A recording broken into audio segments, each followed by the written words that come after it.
Hi friends, ఈరోజు video ఏంటంటే victory Venkatesh 75వ cinema Saindhav. ఈ మూవీ తెలుగు, తమిళ్, కన్నడ, మలయాళం, హిందీ భాషలో రిలీజ్ అవుతుంది.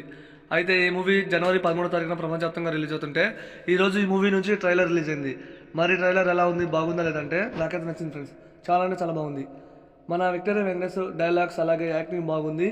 మీరు ట్రైలర్ కనుక అబ్జర్వ్ చేస్తే ఒక చోట కెమెరా మూవింగ్స్ అయితే వేరే లెవెల్లో ఉన్నాయి. ఇక మూవీలో ఫైట్స్లో కెమెరా మూవింగ్స్ చాలా బాగుంటాయి. అలాగే బ్యాక్గ్రౌండ్ స్కోర్ అదిరిపోయింది. ముఖ్యంగా ఈ ట్రైలర్ కట్ చాలా బాగుంది. తండ్రి కూతుర్ల మధ్య ఎమోషనల్ చూపించారు. తన కూతురికి ఏదో ఒక వ్యాధి, ఒక రోగం లాంటిది వచ్చింది, దానికి ఇంజెక్షన్ వేయాలి అంటే ఒక వ్యాక్సిన్ లాంటిది కావాలి, అది 17 కోట్లు. మరి విక్టరీ వెంకటేష్కి ఈ మూవీలో ఫ్లాష్ బ్యాక్ ఉందనేది ఫుల్ వీడియోలో చూద్దాం. అలాగే ఈ మూవీ ట్రైలర్ చాలా బాగుంది. ఈ మూవీ జనవరి 13వ తారీఖున రిలీజ్ అవుతుంది. మరి ఈ మూవీ కోసం ఎంతమంది వెయిట్ చేస్తున్నారు? ట్రైలర్ చాలా బాగుంది, ఖచ్చితంగా మీరు కూడా చూడండి. చూసిన వాళ్ళు ఎలా ఉందో కామెంట్ చేయడం మాత్రం మర్చిపోవద్దు. ఈ వీడియో నచ్చితే లైక్ చేయండి, వీడియోని షేర్ చేయండి. ప్రతి వీడియో మూవీ అప్డేట్స్ మన ఛానల్లో వస్తాయి ఫ్రెండ్స్.